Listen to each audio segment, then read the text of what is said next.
Right, hello everyone. Thank you very much for coming to the latest event in our speaker series. We're delighted to be joined by Tim Loughton, who's been an MP since 1997 for the constituency of East Worthing and Shoreham. He ran Andrea Leadsom's campaign for her leadership bid recently and was a prominent Brexiter in the recent referendum campaign. And tonight he's going to be discussing what happens next after the referendum, and we'll be opening up as well for a question and answer session. So thank you for coming. And as you can see, there's a camera, so this will be up as a video on Warwick TV's YouTube, so thank you for them as well for filming it, and thank you as well to the Warwick Conservative Association who sponsored this event with us.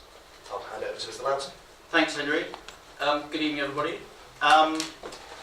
You're having this series on Brexit, I gather, so that's what I've largely been asked to talk about. But my experience of doing events like this is that the questions you have afterwards usually bear absolutely no relation to what you said in the speech beforehand, so we'll keep it very informal. So if I talk for 20 minutes, 30 minutes or whatever, then we'll have questions and a discussion afterwards. As Henry said, I was here back in 1980 to 83.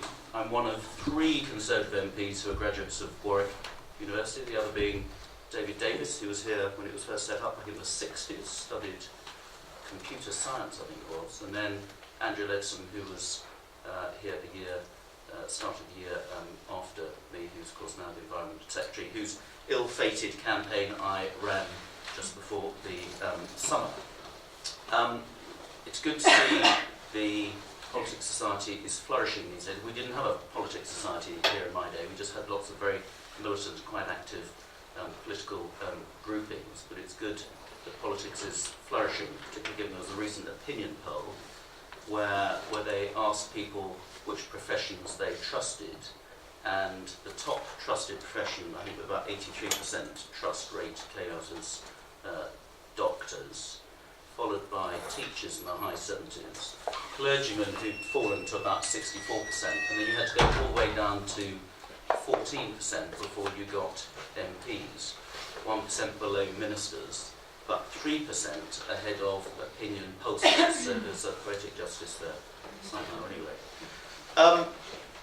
Now, Brexit, it all seems such a long time ago, and there have been so many implications from Brexit. It's wrecked lots of people's lives, apparently. It's going to be the end of the world as we know it. We are in the middle of a severe economic shock, as was predicted by Her Majesty's Treasury back just before the referendum vote itself. And there are also articles in the paper suggesting that people were delaying having babies because of fears over Brexit, so it's affecting people's sex lives. And just this week I got an email about the effect that Brexit was having on incontinence, amazingly. So you wouldn't believe the effect that the referendum vote had on June the 23rd. So why on earth did it happen? Who saw it coming? I was in Scotland on the day of the referendum, June the 23rd, because my son was graduating from St Andrews University. Coincidentally, he was graduating alongside Boris Johnson's daughter. So Boris and I were both in St Andrews on June the 23rd, putting a bit of last-minute campaigning, sticking some vote leave leaflets on cars in the main high street, which is quite a dangerous thing to do in Scotland, particularly in St Andrews, given that they were one of the highest Remain votes in the country. And Boris and I both agreed that we thought the vote would be close, and we predicted it would be about 52, 53, 47, 48, but the other way, and that Remain would actually win. And I think that was obviously it's a feeling of all the bookies and all the pollsters and the pundits. But actually, in retrospect, the more we look at it, then I think the easier it is to understand why it actually happened. And if you look at those early results, and I stayed up all night as lots of Anoraks did, those early results that came in from the northeast of England in particular, in places like Sunderland and Newcastle, where there were huge swings to leave, but where also over the last year or 2 years, there have been quite big swings from traditional Labour votes, traditional heartlands, to UKIP, amongst others. And if you had to pin the reasons for the Leave vote, I think it's because the Labour Party failed to get their vote out and mount an effective campaign, and the fact that they've been hemorrhaging support to UKIP. not so much because people think UKIP are the answer to all our problems, which certainly they are not, but because they are a voice of protest and a voice of, look, we're all rather pissed off that you've been forgetting about us and ignoring us over many, many years. And that feeling flowed through to the referendum. It was interesting that the turnout at the referendum was 73% against the turnout at the general election of just under 67%. So this wasn't on a small poll, this was people who actually were annoyed enough to turn out and vote. So it's partly the fault of the Labour Party, but it was also the fault of a completely rubbish Remain campaign led by David Cameron. And the fact that he thought he could lead the campaign virtually single-handedly and appear on shop floors and in factories and in B&Q, rolling up his sleeves saying, hello, I'm David Cameron, I believe we should stay in the EU, so of course you're going to vote to Remain, was completely delusional, and it made it also a vote about him to a large extent, and of course over 60% of the population in the last general election did not vote for him, so it was just inviting people to vote the way that he didn't want them to vote as well. And when you added to that the scare stories, the Project Fear, the sort of the rubbish we had in this document, the £9.3 million that was spent on this government document going through everybody's letterbox, that got people a bit pissed off. And then when you bring over President Obama and put him on television saying to people, look, you really have got to vote for Remain, and if you don't, then you're going to be at the back of the queue for any trade deals, then I think that sealed it for me. Because if there's one thing that Brits hate, it's being told what to do by foreigners. And so that, again, was another completely own goal. And then when the whole Remain campaign suggested that anybody who had the temerity to suggest that we might actually vote leave, or we might actually look at the big wide world, were isolationist little Englanders. Well, when you are divorcing yourself from a market of just over 500 million people in order to find new deals, new friends, new partnerships in a world that consists of another 6.9 billion people, I don't think it's the leavers who are the little Englanders. So for all of those reasons, it was a badly run campaign on both sides, and extraordinarily, it was the first referendum we've had in this country where the status quo did not win. And there's always a built-in preference for the status quo. So in Scotland, they voted to stay within the United Kingdom. When we had a vote to stay in the EU back in the 1975, the vote was to stay in. When we voted about changing the voting system, then we voted to keep it as it was. So this really was absolutely groundbreaking. And I think it's part of a much bigger movement. And of course then we had Brexit, but then we had the American elections. Where again, well, the punters didn't really see that coming. Of course, the Americans would come to their senses and wake up and vote for the nice moderate Hillary Clinton.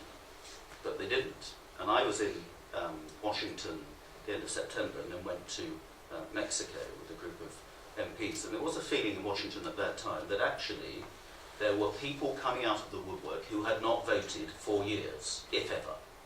There were people in some of the Rust Belt states, which the Democrats had taken for granted for years, like Sunderland, like the Newcastles, like the North East, who'd had enough of the Washington elite and were going to protest and come out, and Trump was that man to protest. He's the man of the people, a multi-billionaire Wall Street property tycoon, but he's the man of the people. Extraordinary when people like that were putting up posters and shouting for Trump. So perhaps we shouldn't be so surprised it happened over there. So what happens next, and what happens next on Brexit as well? Well, over the next 10 months, we've got at least 7 major votes and general elections around Europe. And so anybody who likes a bit of a bet, see what odds you can get on some of the things that are coming up. Next week, we've got a rerun of the presidential elections in Austria, where we have a character called Norbert Hofer of the Freedom party, standing again against the 72-year-old Green candidate, who he stood against back in April, but the result was overturned by the Supreme Court. In the first result back in April, Hofer lost by just 31,000. By all intents, he is a neo-Nazi, and yet Austria is on the verge of electing an extreme right-wing, anti-EU character to run a mainstream country that is Austria. On the same day, December the 4th, next week, we have got a referendum on constitutional reform in Italy, which is all about reforming the Senate, but it's become another totem for actually reacting against the incumbents. So Prime Minister Renzi, who is backing the reform, is likely to lose, and on the other side is the Five-Star movement led by the former stand-up comic Beppe Grillo, and they are the insurgents. They won the mayoralty of Rome by 67% to 33% earlier this year. They've taken over the town of Turin. So this is significant stuff, and if this does happen, there's a huge Italian banking crisis looming as well, which is going to pose a lot of problems for Italy and for the Eurozone altogether. Next March, we have a general election in Holland, where that other weirdo, Geert Wilders, is currently leading in the polls, another extreme right-winger, anti-Muslim, a great supporter of Trump, and who said the first thing he would do is to have a referendum, a Nexit, as they call it, there on remaining part of the EU. So another potential upset, see what odds you can get on him. And then on the 7th of May, we have the French presidential elections, where it is not inconceivable that the National Front, under that very moderate now, Marine Le Pen, could give them a run for their money. And at least the Republicans, the Gaullists, have chosen a sensible grown-up candidate in Françoise Fillon. But that is the mood of what the people are saying across the continent.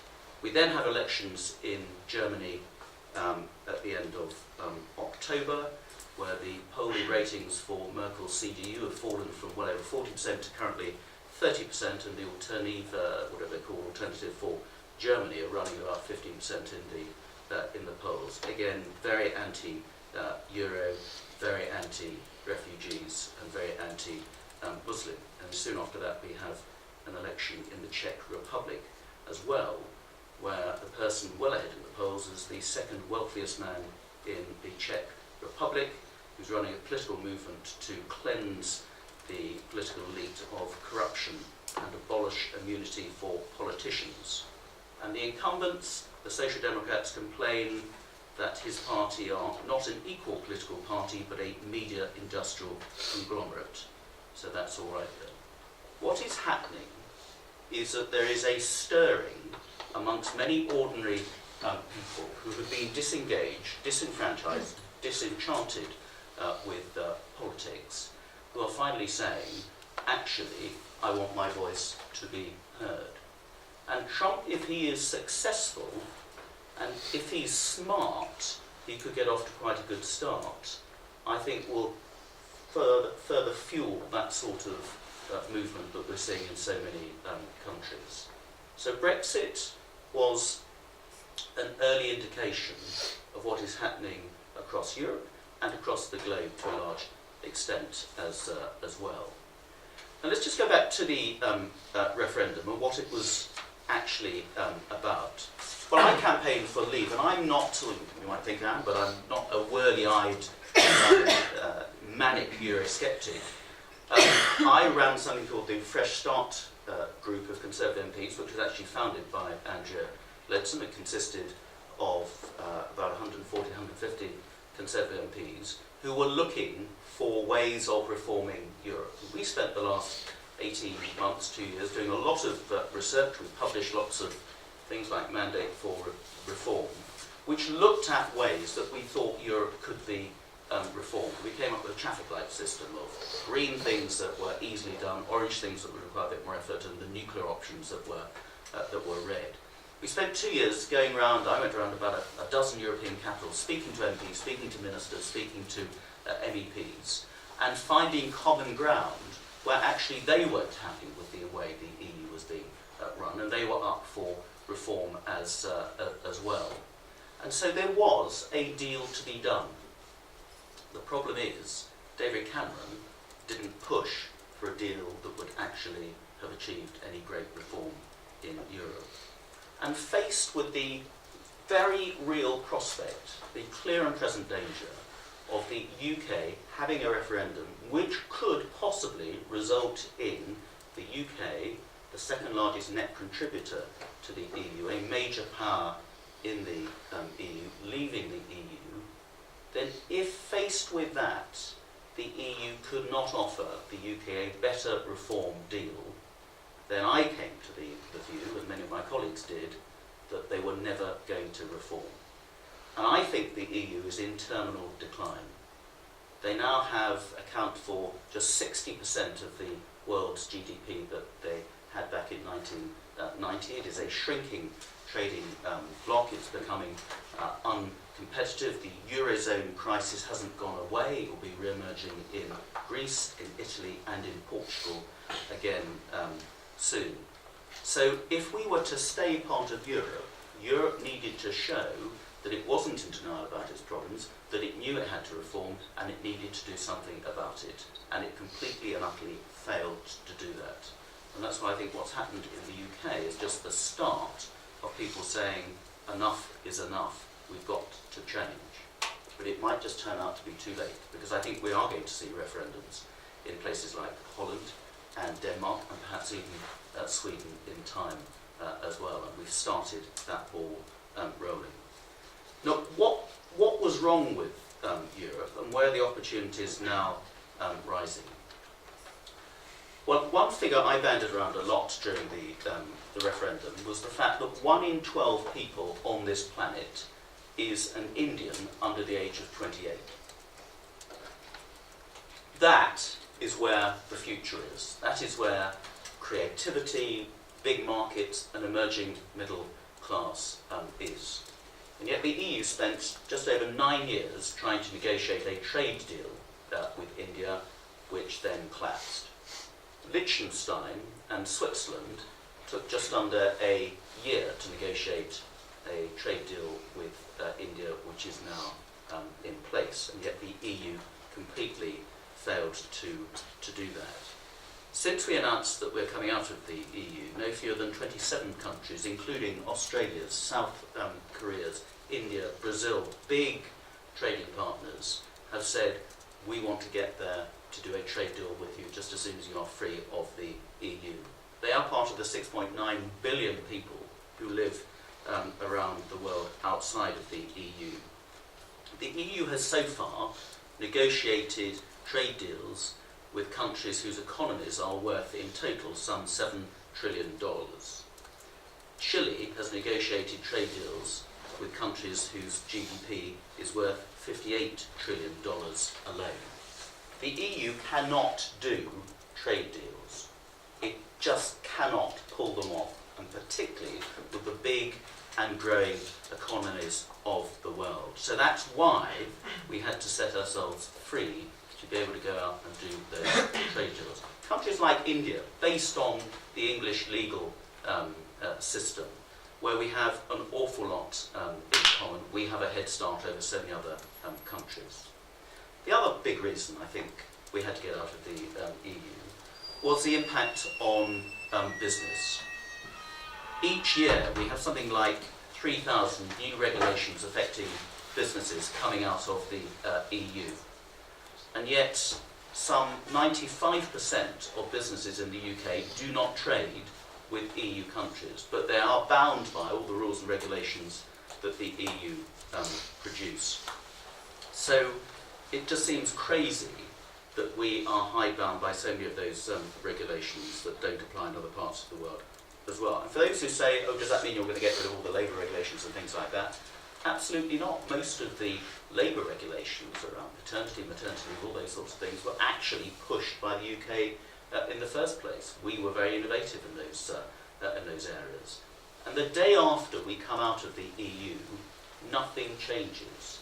Every EU law and regulation has been consumed into UK law and will remain part of UK law until and unless we then choose to change it over the next few years. Most of the things we will keep, but many of the things at the appropriate time we will bin. So those people who think we're all going to go to hell in a handcart the day after, nothing actually happens. And if you take something like security, the other thing we're warned about, oh, we need to be part of the EU because we need to work with our allies on security. Absolutely. We went to Europol in The Hague a few months ago, where we have people from Scotland Yard working alongside the French police, the German police and others, sharing information about criminal gangs and organised crime across the EU. I met more American police officers at Europol and Australian police officers than I did French and German, because they are also based at Europol and share intelligence with us, and they don't actually pay any rent for the building as well.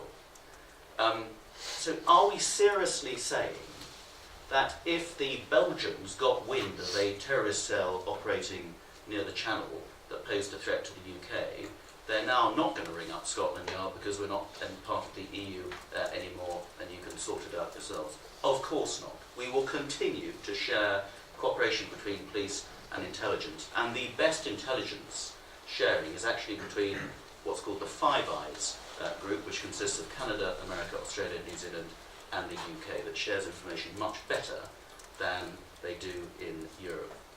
And you may have heard that when they had the terrorist attacks in Belgium, the first people the Belgian police rang up were Scotland Yard to find out what was going on, because they didn't get intelligence shared with the military intelligence in their own country.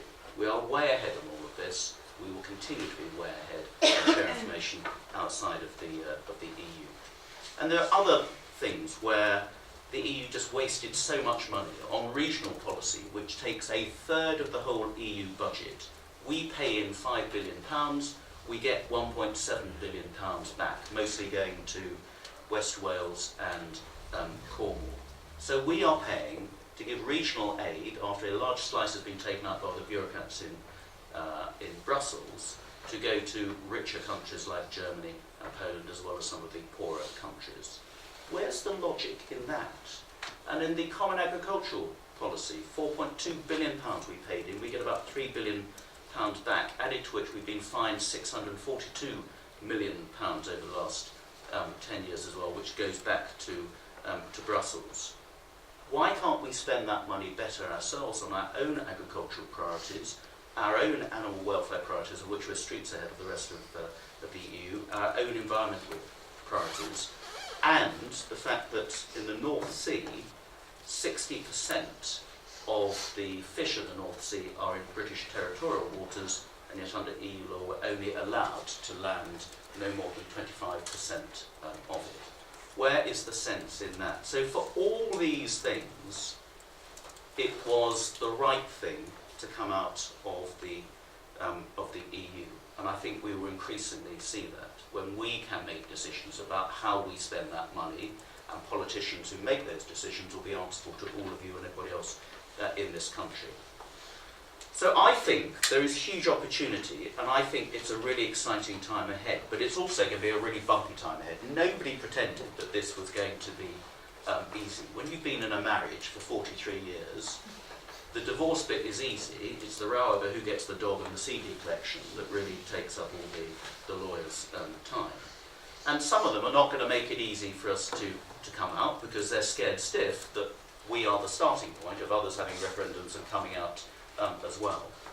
But at the end of the day, particularly the Germans are not stupid enough to think you can cut off your nose to spite your face that many times. We have a £70 billion deficit in trade with the EU. £25 billion of that is with Germany alone. We are the biggest market for German cars of any country. If they start cutting up rough about trade deals and tariffs, then ultimately it is EU countries exporting to us who will have a tricky time. We can also do things like reduce corporation tax.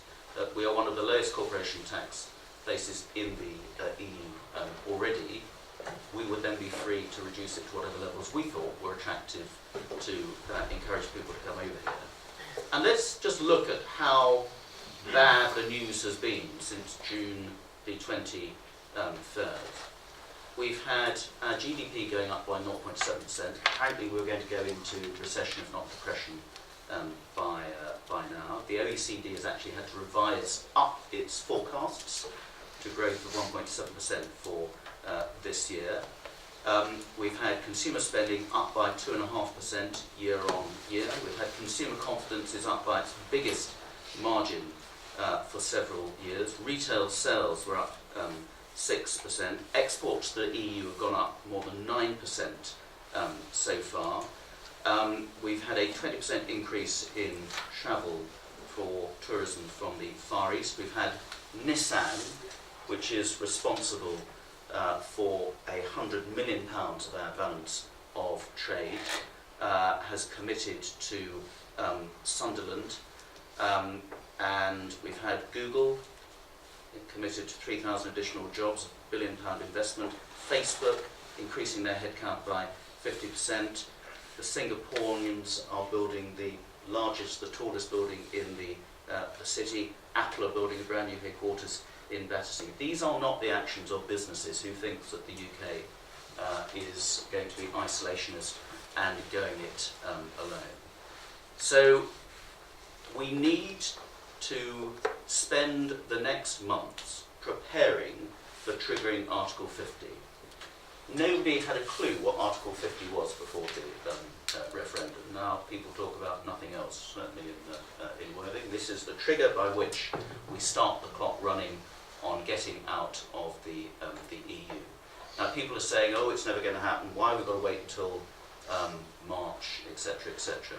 Frankly, I'm pretty relaxed about it, because we need to get the right people in place, we need to take on lots of experienced negotiators, we need to get our agenda sorted out before we face the EU officials and start negotiating the sort of deal we think will be in the best interests of us and of the EU. So I'm quite relaxed about this. So then we have the High Court saying, oh no, you've got to have a vote in Parliament on it, and everybody gets very excited about that. I'm quite relaxed about that. If the High Court, our High Court, not European judges, our High Court for a change, saying that Parliament needs to vote on it, we'll have a vote on it. Personally, I think the Prime Minister should drop the idea of going to the Supreme Court in 2 weeks' time to appeal. I don't think it's going to change the decision. It's throwing good money after bad. Let's have a vote in Parliament to make it completely legitimate. But I would just caution against those people who are jumping on every bandwagon to say, oh, Parliament must have more scrutiny, the government must release more details, we must be able to go back to the people to have a further referendum. These are people who are trying to frustrate the democratic process. When you have a referendum, and as I said earlier, you do it very rarely, we've done it 4 times in the last 50 years, that is when Parliament and the government of the day has decided that this subject is so important, so constitutionally significant, and so difficult that you're going to give the final decision to the people. That's what we voted to do. By 6 to 1 in Parliament, we voted to set up that referendum. And although the terms of the referendum treaty were not binding, the government made it absolutely clear, including in this book, that what the people decided would be the final decision, and it would then be up to the government to act on that, not advice, but on that instruction to put it into place. So Brexit will happen. I don't know the final form Brexit will take, because we've never had to do it before, and the EU has never had to negotiate it with anybody before. But it will happen. And anybody who's talking about constitutional niceties that we need to go through are purely trying to undermine the will of the people. And the people spoke on June the 23rd, and whether we like it or not, all politicians and others in positions of responsibility are duty-bound to get on with the job of delivering Brexit and opening up those opportunities for the rest of the world. And frankly, I'm quite excited about it. The day after, when I woke up on June the 24th, and the reality came to me, gosh, it's actually happened. Did we do the right thing? And then when I got an early phone call from my daughter, who was studying Spanish and Portuguese at university, who then claimed that her ambition was to become a translator in the European Parliament, and I just ruined her career, I thought, I was the only one in my family who voted for leave. All my children and my wife voted for remain.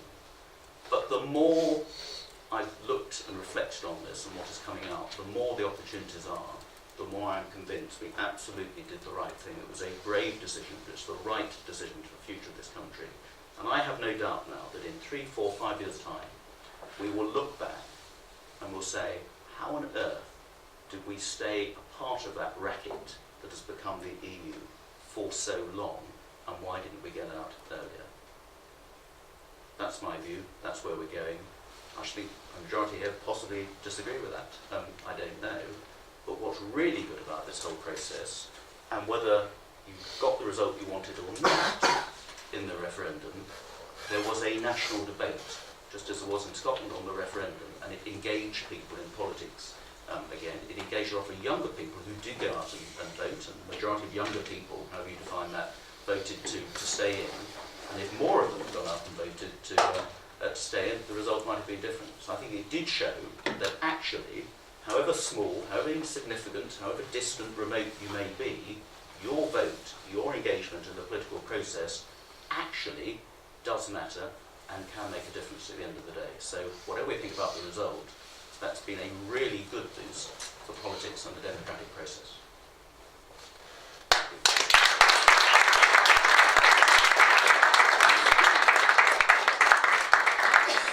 We're going to open up to the floor now to see if anyone has any questions on what Tim Loughton has said then. Anyone got any questions on the talk? We'll start from the back over there. Sorry not to be asking about Brexit, but See what I mean? I found it quite striking in your talk how critical you sound to David Cameron in some of the things he said about the Leave the Remain campaign and how he sort of got the EU deal, but wasn't an idea in your opinion. How, as a whole, would you assess David Cameron's legacy? What did you think was good about it? What's bad about it? Now that you know, you don't have to be critical of your boss, so it's not your boss anymore. So I like, yes, as I always have and have done so on various topical comedy shows on television and others as well, so I make no pretense of it. I was not a fan of David Cameron's, and I voted for David Davis in the leadership. Having said that, I think David Cameron did a fantastic job to get the Tory party, and I've been there since 1997, so I've been through the wilderness years when we've had William Hague, we've had Ian Duncan-Smith, and we've had all sorts of people making very little impact on the Labour machine that was particularly under Tony Blair. Gosh, how things have reversed now. And David Cameron took a fairly toxic Tory party back in 2005, as it was seen, I think unfairly, and almost got elected in 2010. And then I think in a very grown-up way did the deal with the Liberal Democrats to have a coalition.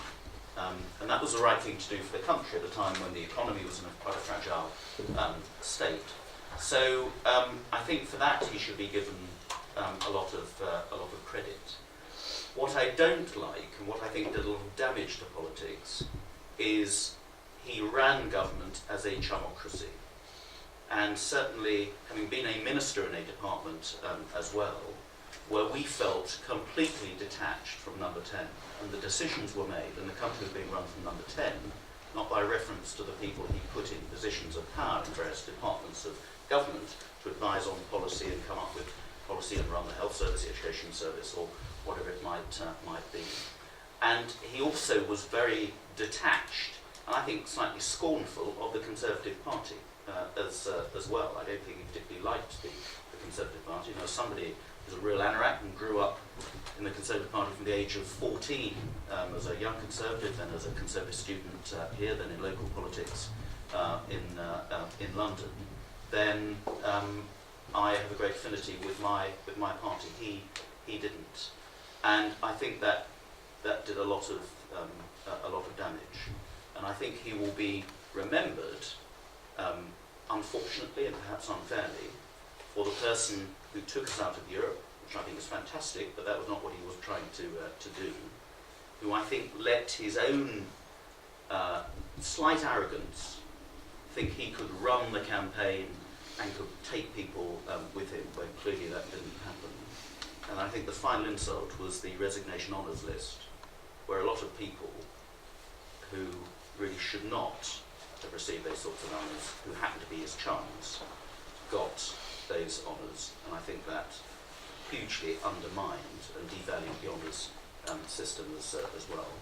So he may well be remembered for the things that he least wanted to be remembered for, and that is the great tragedy of politics. As Enoch Powell once said, and one of the few things Enoch Powell said that was probably right, all political careers end in tragedy. Any other questions? Jack?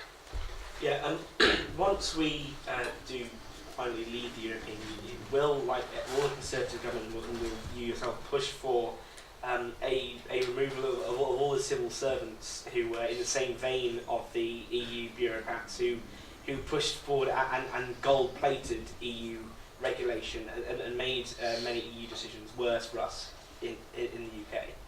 Well, you cannot blame the civil servants for that. And the civil servants, and I have to say we have a fantastic civil service in this country, and I was in opposition for many years, and the civil service was politicised quite a lot under Blair, which I think was a bad move. And so we always were slightly suspicious of civil servants, thinking that they were there to do the bidding of the Labour government. I then became a minister in 2010, and at no point, and the Department for Education had some of the best civil servants, and it was always thought that the civil servants at DfE were some of the best ones. At no point ever did I think that any civil servants were trying to undermine the work that I was putting forward, the policy programme I was putting forward, because they had other priorities. And it really came home to me. One of the things that we put in our manifesto was that we would abolish something called Contact Point. I was the Minister for Children, and Contact Point was this real big brother computer system set up by the Labour government, which had the name and details of every single child in this country on it. It was hugely over the top. There was a serious civil liberties issue about who had access to all this information as well. It cost £235 million to set up, a huge waste of money. And we voted against it, and we said if we came in, we would abolish it.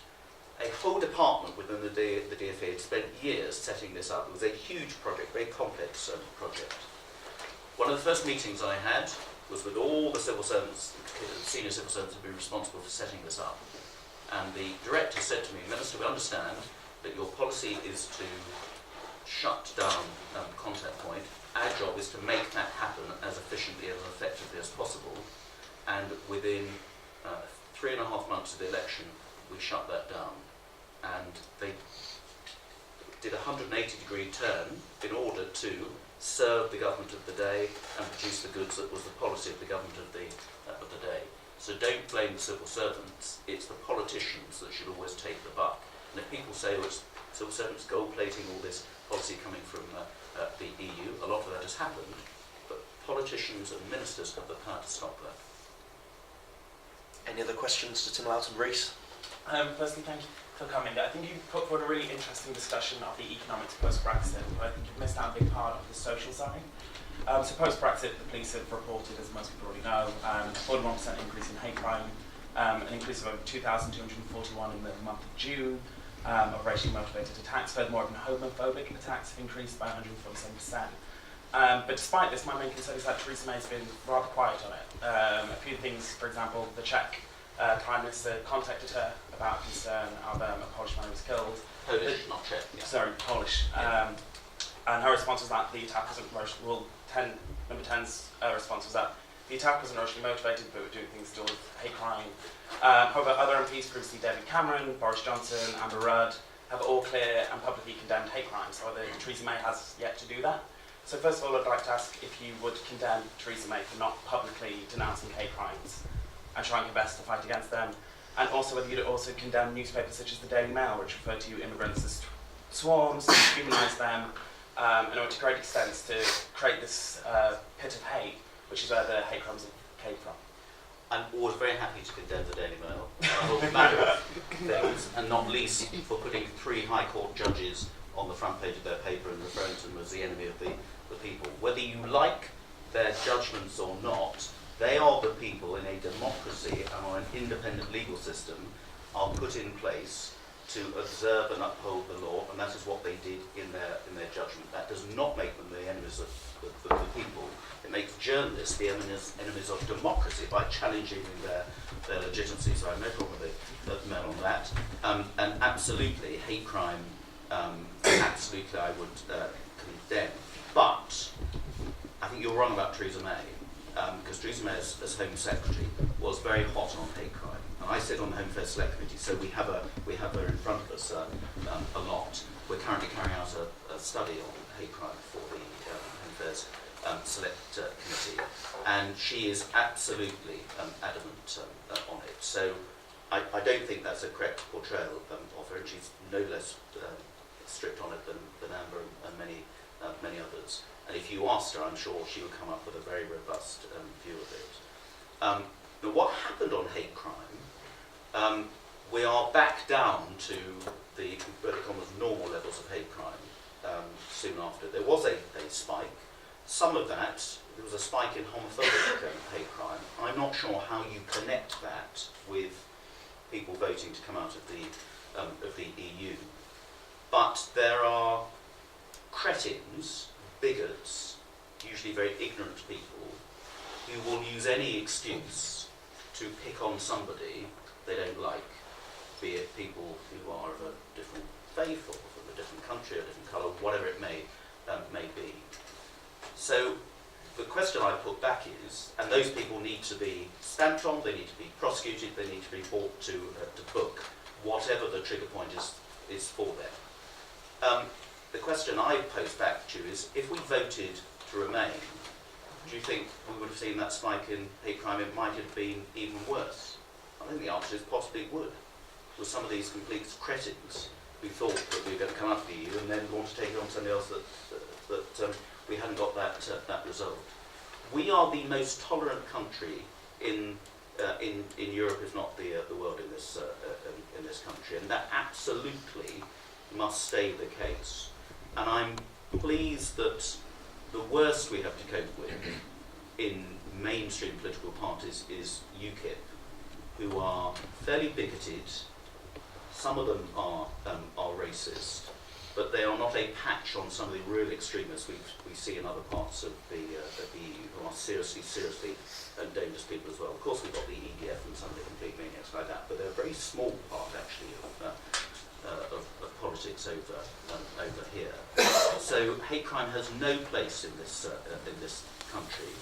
But those people who ignored ordinary people's concerns over immigration did race relations no favour at all, because immigration was an issue. I don't think it was the dominant issue in the referendum. I think having control was the dominant issue.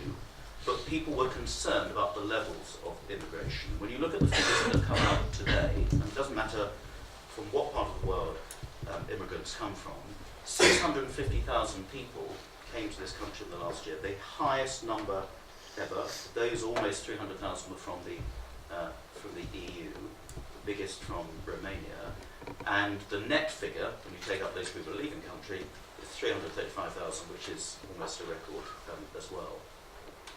That has a big impact on communities.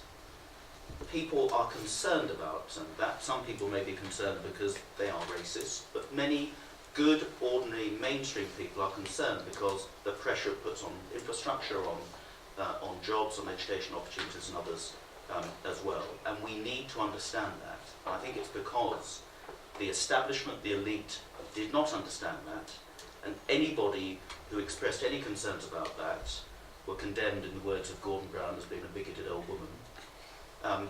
That's why the people turn around to say, I'm concerned about this, you're not taking my concerns properly. therefore I'm going to voice them in a way that will actually have an effect. So Theresa May isn't to blame for this for this one. Other questions? Niall. Another non-Brexit related question. I just thought I'd ask about the Richmond Park by-election, which is going on today. Do you find it odd that the Conservative Party hasn't offered a candidate? And I wondered what you thought about Zach Goldsmith resigning only to run again as an independent. Do you not find it slightly egotistical, perhaps? I think I've got a lot of time for Zach, and Zach and I were both on the Leave side, but another thing Zach and I were both very involved with was on child abuse, the historic child abuse. And when that inquiry was set up, which is going through a difficult time at the moment, but doesn't make that inquiry any less needed and its importance to succeed, Zach and I were the first two MPs to lobby the Home Secretary to set it up. And this was an area which Zach hadn't had much experience in, but he saw the justification of that cause. So and Zach makes some very heavyweight, intelligent contributions in Parliament, particularly on environmental matters and things like that. Zach was absolutely elected and got one of the biggest increases in his vote of any MP. His majority went from 2,500 to over 23,000. His majority is almost bigger than my vote, because people respected him as somebody of principle, and actually a really good MP in Richmond. I don't think it's politics. He's a very good hands-on MP. And one of his core things was opposing the Heathrow runway. He always said that he would resign from the Conservative Party as an MP if the decision went with Heathrow. He would have lost any credibility if he'd not done that. He did do that, and I have the utmost respect for him, and I hope he's returned, and it's going to be a close run thing by the looks of it, as the MP for Richmond, because I think he has a lot to offer at Parliament, a lot to offer to his constituency. And if more people stood down on principle, I think Parliament would have a bit more respect. So I don't have a problem with Zach doing that. Just on the topic of the Conservative Party not offering a candidate. On us, well, there is an unofficial candidate, and Fiona Natasha Sims, who's a friend of mine, is standing as an independent, although she's a long-standing member of the Conservative Party and is actually married to a Conservative MP, but she's not the official candidate. I think because we all respected that Zach had done this, not because he'd fallen out with the Conservative Party on Conservative policy, but there was this specific issue of policy affecting his local constituency, and a lot of Conservative MPs have been out canvassing and helping him anyway. So on that basis, if we put up a Conservative candidate against him, clearly it would have split the vote. What would we have achieved? So it was right that we didn't, and we let Zach put his position to his electorate, and we'll see what they say. Other questions? Lizzie? So just going back to an answer you gave a couple of questions ago, I think it's quite interesting that you talk about infringement of civil liberty. I know that, like, in the past you've spoken out about the arresting of peaceful protesters, things like that. About what? Like the arresting of peaceful protesters. I think you said it about a year ago about China. Oh, I'm chairman of the Tibet Parliament. Yeah. So what is your opinion on what has been nicknamed the Snoopers Charter? Because I know obviously Theresa May has been quite closely aligned with pushing that forward. So Yeah, the Investigatory Powers Act as it is now.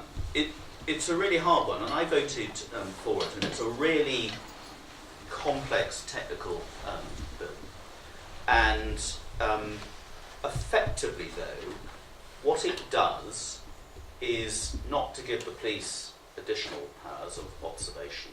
And there are also other bodies which have got distinct restrictions on what they can use that information for. But whereas before the police had powers to monitor telephones, letters, things like that, this is upgrading it to the social media age. And having, as a member of the Home Affairs Select Committee, having been to Scotland Yard Counter-Terrorism Unit, having been to Europol, having seen the work that the police officers and military intelligence do behind the scenes, and how we're trying to disrupt this serious force for terrorism, be it ISIL or whatever, around the world, we need to give the authorities the tools to do that job. There will be a civil liberties downside. attached to that. I absolutely agree with that. And one could take a purist view that you'd rather a terrorist did succeed and everybody else's liberty is absolutely secured. But if a terrorist succeeds, then everybody's liberty is diluted and diminished as a result of it. I'm afraid it's the reality of the world in which we are now living. I trust our police, in particular our intelligence services, and we have committees in Parliament to monitor them. We produce some very critical reports on the police, but I think it's transparent enough that we are able to hold them to account for those who use that information and overstep the mark rather than for the purpose for which it was intended. So, regrettably, it's a reality that we have to support it. But I don't like the Chinese. What they do with Tibet is absolutely appalling. And the case in point was I raised objections because when the President of China came on his state visit last year, there were genuine Tibetan protesters who lined up to wave Tibetan flags in peaceful protest, who were completely swamped by police and others behind official Chinese president supporters who were being handed T-shirts and Love China logos and everything by diplomats from the Chinese embassy. And in some cases, some of the protesters were arrested and their homes raided. That was, fortunately, none of them prosecuted. That was complete overkill and a heavy-handed use of police powers to kowtow to the Chinese. But what makes us different from the Chinese is we are not afraid of people using a democratic right to protest and vent their views in a peaceful way. And if you are in Tibet and you possess a picture of the Dalai Lama, a spiritual leader now, not a political leader, you will be in jail for many years. And that is completely unacceptable in China, but it's absolutely unacceptable that we should do anything to censor protests, genuine protests in this country when the Chinese have to turn up. We've got time for a few more questions if anyone has anything to ask Tim Loughton. I suppose one thing I wanted to ask actually is about the news today from David Davis that we could have to pay for membership of the single market. Is that a good thing in your view? Yeah, I'm pretty relaxed about that as well. So I was listening to one of my colleagues on the PM programme saying, oh, that's never going to happen, this is absolutely outrageous. Well, it's bollocks. What's the problem? If you, let's take the analogy, if you're a member of a leisure club, okay, and you pay your fees and you get used to all the leisure facilities, and you decide that you're not going to stay a member of the leisure club because you're not using most of the facilities, but you still want to use their tennis courts, say, you would expect to pay to use those tennis courts as you wish. What's the difference? We are no longer going to be paying not 350 million a week, the actual figure is 371 million a week, so we got that wrong, but a net contribution of 10.8 billion pounds, I think it is, to the full members of the EU. But if we want to retain a relationship or access or certain rights within the EU, then it's entirely appropriate that we would have to pay for that, and that's part of the equation we must calculate as to whether it's worth us coming out or whether we want to sign up for various things or not. The whole point of the referendum, and coming back to immigration as well here, I think if we put it to the British people that actually in this particular year we need to increase immigration because we have shortages of skills in certain areas, and those areas we're going to control and we're going to issue work permits or however we're going to do it. I don't think that will be a problem with the British people because we would have control over that and we are answerable to the British people as to whether we do that or not. It was the fact that we have absolutely no control over any citizen, with a few exceptions, of the EU coming to the UK for whatever purpose that most concerned people. So in the relationship we are going to negotiate, whatever that relationship is going to be, we will have to pay on a sort of pay-as-you-go basis for various things of access.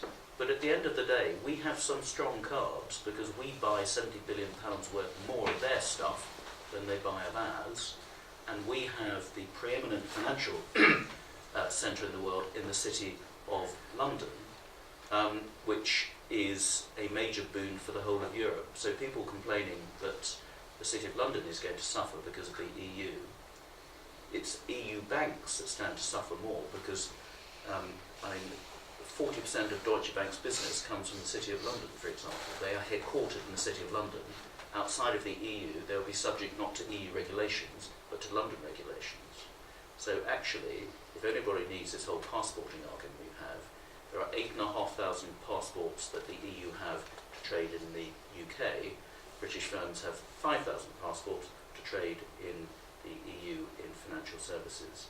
And if the City of London loses out, that business doesn't go to Frankfurt, it doesn't go to Paris, it goes to Singapore, Hong Kong, or New York, the other major financial centres in the world. And that makes the Germans and the French lose out even more.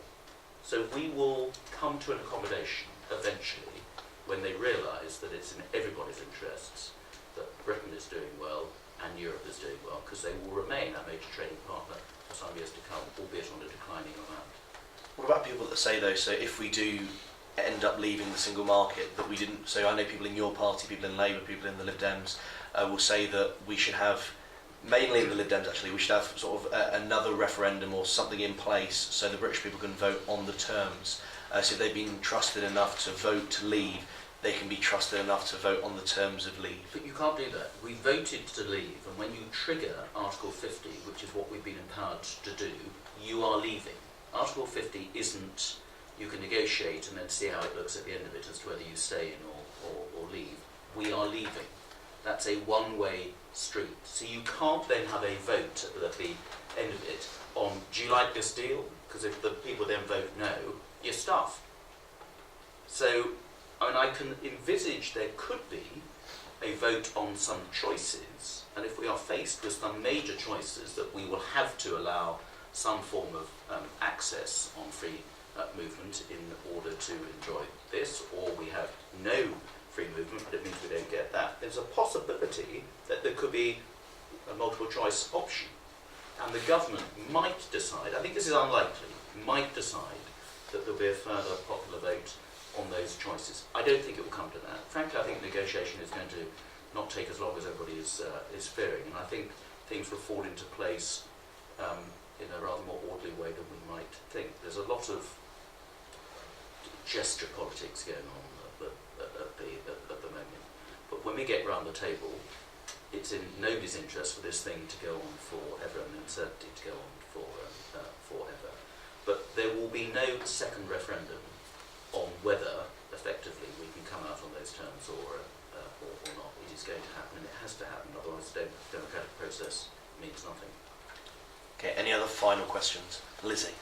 Hi, you talked about the idea that both campaigns failed in some way. I just want to ask your opinion. Given that in a democracy we want to make informed decisions, I feel from a personal level that a lot of from both sides it was just statistics and it was very Americanised in the way the campaigns were run. I just want to know if you feel that the public actually made an informed decision, and therefore does that make you think that we should actually hold a referendum on it, given that we in state schools hardly have any education on EU politics. I only knew about it because I studied a module in it last year, so I just wanted your opinion on that. And it's an interesting point. I think both campaigns were not good campaigns and didn't cover themselves with glory. And I did, and a lot of other people did this, I'm sure, I did a series of public meetings around my constituency where I tried to lay out the facts. Obviously I was biased, but I laid out the facts. I mean, there were some serious question marks over what would happen with international investment. I think that was the biggest single risk to us, is that would Nissan and Deutsche Bank and Pfizer and all the big investors in this country who tended to come here because it's a good place to set up a business, a good skilled workforce, but it's also a springboard into the EU. Would they then say, well, actually now we're going to relocate to the Czech Republic or to Italy or to Romania or whatever? So there were serious question marks over that, and I tried to lay all that out. But I gave some of the figures that I've given here in terms of if we are giving £4.7 billion in the Common Agricultural Policy and only getting £3 billion back, why why is that good for us? We're subsidising inefficient farmers and agriculture in other parts of Europe. It's crazy, for example, we are subsidising East European farmers to export milk to the UK, which undercuts British farmers who are struggling to make any money out of dairy and farming. How is that good for British agriculture, for food miles, for the environment, and all those sorts of things? So I try to lay out those facts for people to make informed decisions. But I think there was a real frustration for people saying, look, let's get rid of all the project fear, let's get rid of the figures on buses or whatever. What does coming out mean for me, my family, my job, my Grammy in Torremolinos or whatever? And we could have done more of that, so a better education exercise. And I think we should have a genuinely independent, and the BBC to an extent tried to do this, but the BBC has never been genuinely independent, a sort of rebuttal of what's actually the truth of this. So people didn't make as informed decisions as they might have done. But frankly, the government machine, the scare stories that went out were quite reprehensible. And people saw through that, and it was counterproductive. In the end, they said, we don't believe you anymore. But at least 73% of the public actually went out then and voted.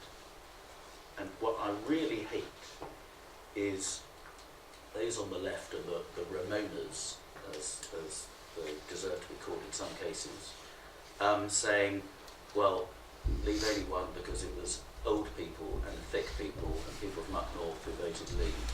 That is a disgrace. If you happen to have an IQ below the national average, if you happen to be an 85-year-old, if you happen to live in Sunderland, your vote is worth no more or no less than any of you as undergraduates from the leafy suburbs of South London or whatever that you may come from. And that's what democracy is all about. And if you don't like the result, then that's democracy. Other final questions? Reese again. Sorry, I'm just really intrigued by your particular discussion on immigration. There's been a lot of research from the University of Warwick itself by Dr. Osman, and she looks at the referendum. And she blames particularly a lot of it on immigrant blaming, which is where austerity, the lack of housing, mainly because of the failure of the past few governments, a lack of money and support for those, particularly the working class, was easily transferred by the government and by the newspapers that you condemned earlier, directed towards immigrants. And then this immigrant blaming narrative is then attached to the EU. What extent would you say that austerity, the lack of housing provided by the past few governments, so on and so forth, played a part in voting to Leave as more of a blaming, an attack on George Osborne, and an incompetence of the past few governments than on the EU itself? That's a seminar subject question that would take up more than just the evening. So on one side, there is the Daily Mail mentality of, oh, it's all down to immigrants of wherever they come from. But then the other case I put, that those people who say that anybody who's got a concern about immigrants, then you must be a racist, so therefore you shouldn't listen to them. They are equally guilty of not really engaging people in the real processes. One of the biggest reasons for the shortage of housing, apart from the fact that successive governments haven't built enough houses, is not down to immigration, it's down to family breakdown. Given the high divorce rates we have in this country, we now have many more people living in one-person flats or whatever because they've broken up from families than ever before. That is a huge pressure. And then we have parts of the country, I represent a Sussex constituency, in the southeast we are the most densely populated part of the UK outside of London. We always will be because of our proximity to London and the continent and everything there as well. There is huge pressure on where we build more houses as well. So it's not an easily solvable problem. But why should we have effectively a very partisan immigration policy that says that if you are a doctor from Spain or you are an agricultural worker from Bucharest, then come in. If you are a doctor, the best doctor in the world, from the Philippines, or the best rocket scientist in the world from Australia, or the best computer programmer in India, then you can't automatically come in. I want the best people in the world coming here who can contribute the most to the UK economy and the culture of this country and the prosperity of this country. And I don't care whether they're from Bucharest or from Bangalore or from Brisbane, but under the way that free movement of labour works, then you are automatically disadvantaged if you happen not to be from one of those 27 EU countries. And I just think that's wrong. But just to make a comment on that, Jeremy Hunt consistently said that he wanted to send foreign doctors from the NHS back home to help them in their developing countries. So there's no bit of a hypocrisy there saying that you want the best from these countries. Right. But then when they are here saying, no, we're going to send them back. Okay, for which send them back is not a helpful phrase. It's a sort of phrase that we had in the 70s. And I don't agree with that. One of the first trips I went on, overseas trips as an MP, was to Ethiopia and Addis Ababa, and went around what passes for hospitals in some. It's the fourth poorest country in the world, and things haven't moved on an awful lot. There are more Ethiopian doctors in New York than there are in the whole of Ethiopia. Ethiopia is one of the biggest beneficiaries of UK aid, quite rightly, and I'm a big supporter of the 0.7% target. A lot of that money goes on training professionals. How mad is it that those professionals then leave Ethiopia to end up in the health services in Western Europe or in the States? That is crazy. And there's another important point here as well. If you take a country like Poland, the largest community of EU citizens in this country is from Poland, 831,000 in the last census. And that's happened before the EU in many cases because of their close affinity after during the war, and have assimilated into communities very well in the UK. There are 15 million Poles living outside of Poland. Poland has one of the best education systems in the whole of Europe, and Poland is a net beneficiary of EU funds, including from us. The birth rate of Poles in Poland is now 1.6, so it's falling, their population. The birth rate of Poles living in the UK is 2.6, it is growing. So whose interest is it that Poland is spending a lot of money on educating and training to a high standard its citizens for them to leave Poland and come to places like the UK, where some of them, there are PhDs working in agricultural fields in Lincolnshire. That is a crazy use of talent. And so who's losing out from all of this? Poland. So I think there are two sides to this. We should not be taking trained professionals so desperately needed in developing countries from those countries. We should be supporting them to be able to stay there and support their own countries. And it is not in Poland's interest to have free movement of labour when it is hemorrhaging the sort of skilled people that they need in order to make Poland a prosperous place to live, rather than having to continue to rely on being a net beneficiary from EU funds.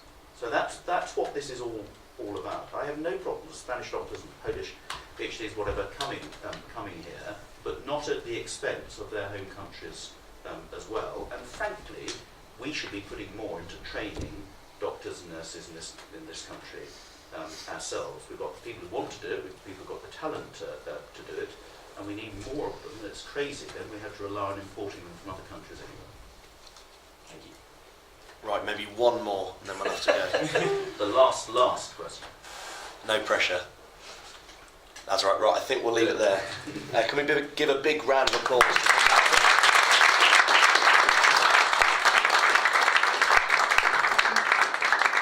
Just let you know as well, next week we have a talk with Stephen Kinnock, an hour earlier, same day, in this room as well, SO11, so if you want to come along and hear. It's not about Brexit, it's about Labour, can they win a general election? And it is the follow-up from our talk with Dave Nellis, the socialist. That should be a very short meeting. So, hope to see you there, but once again, a big thank you to Tim Loughton for coming in.